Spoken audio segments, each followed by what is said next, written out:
هاوڕێیانی ژان کاتتان باش هونەرمەندێکی پیشەمەندە برژێوی لەسەر هونەرە لەمەدا سەرکەوتووە بەڵام بەردەوام لە ڕاستەشەقامی ژیان نادەدات و بە تووڵەڕێدا دەکەوێتە ڕێ لە جێیەک هەڵوێستە دەکات تا کللتوری کوردەواریمان بۆ بچنێتەوە هەندێک جاریش ژیانی دەکەوێتە مەترسیەوە. من لە دوورەوە بە هونەری ئاشنا بووم لە دوا سەفەرمدا بۆ کوردستان مای سەیرانی 2023 لە نزیکەوە ناسیم و کاتێکی زۆر لە ستیودیۆ بچکەکەی لەسەر شەقامی مەولەوی لە سلێمانی ڕاز و نیازی هونەرمان کرد. هەم میهرەبان بوو هەم دڵفراوان لە ناساندنی هونەر و ژیانی هونەری خۆی بە من.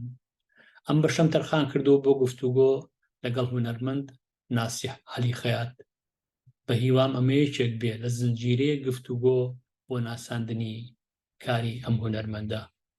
کاکە ناسیح بەخێراتی بۆ کەناڵی یوتیوبی ڕێبار فەتاح. کاکە ناسیح حەز دەکەم لە تۆی ببیستم تۆ چی هێنایتە دنیای هونەرەوە؟ بە کورتی پێم بەڵێ سەرەتا لە کوێ هاتیت ناو هونەرەوە؟ من ناسی عەلی خەیات لە شاری سلێمانی لەدایک بووی پارێزگای هەڵەبجە و گوندی نەوێ لە بناری سوورێن و دوای خوێندنەوەی ڕۆمانی ڕوخسارە و فیلمەکەی لەسەر شاشەکانی سینەماکانی ئێران عاشقی هونەری فۆتۆ بووم لە سەرەتای 2000ەکانەوە. بتوانم بڵێم لە 99 بۆ 2000 من ئەو ڕۆمانم خوێندەوە و فیلمەکەشم بینی. لە سەرەتای 2000ەوە من عاشقی هونەری فۆتۆ بووم و هاتمە نێو دنیای هونەرەوە. بیرمە کامێرەیەکی یاشیکای ئێمە فتون کڕی و زەمانە دەستم کرد بەکاری وێنەگرتن سەرەتا و وێنەگرێکی تیجاری لەسەر قەبرانی سەیوانە لەسەر گۆڕستانی سەیوانە دەستم کرد بەکاری وێنەگرتن.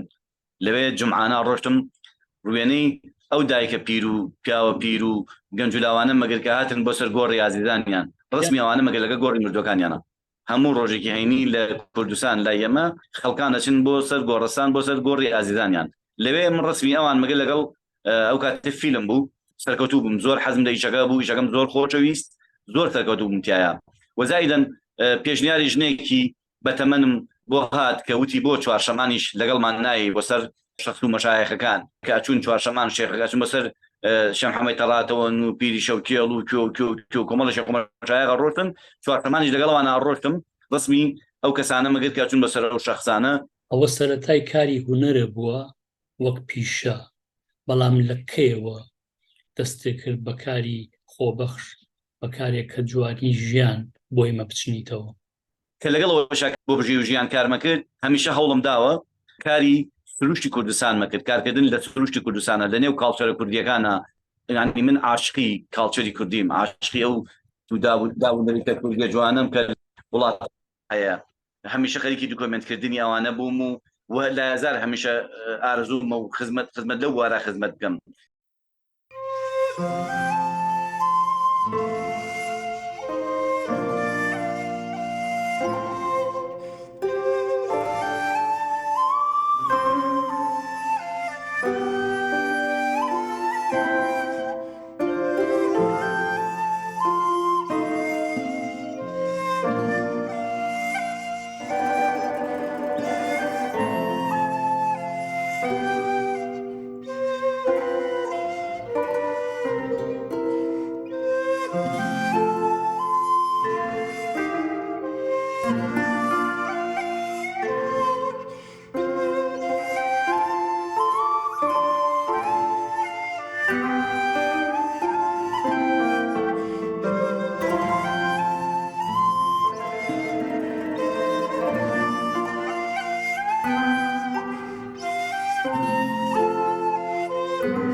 دوای ئەوە کە دەستگرت بەکاری وێنەگرتن لە سروشت و لە کاڵچەرە کوردیەکانە دەستمە کاری وێنەگرتن لە تراژیدیای مناڵیشە. تراژیدیای مناڵیش یەک بۆ لەو خولیانەی من کە خزمەت بەو مناڵە بێلان و بێکەسانە بکەم کە بەکارێکەوە خەریکن کە لە توانای ئەوانان نیە لە ئیشی ئەوان نییە.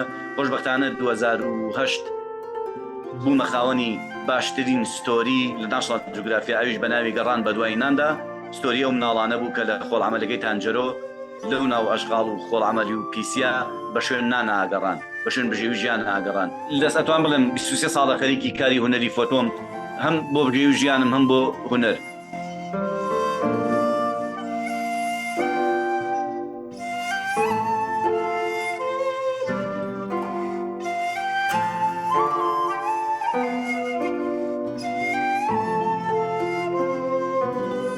لەو 23 ساڵەی کە سەرقاڵی هونەر بوویت ئەس دەکەم بزانم چی و بە ئەنجام گەیانەوە بیستودە چی بکەیت. من هەمیشە هەوڵم داوە شتە جوانانەی ئەو شتە دەگمەنانەی کە لە کوردستانە هەم بنێ خۆی کوردستانی بناسێنم هەم بە دەرەوەی کوردستانە خوا من ئەمە لە ڕێی زوومی کامێرەکەمەوە بە دنیای دەرەوە و نێخۆی کوردستانشان بناسێنم. سوپاسی بە پایانم بۆ هونەرمەند کاک ناسیحی عەلی خەیات، سوپاسیشم بۆ بینەرانی خۆشەویست کە لەم بەشەدا هاوڕێم بوون هەتاکو بەشێکی دیکە ئارام و کامەران بن.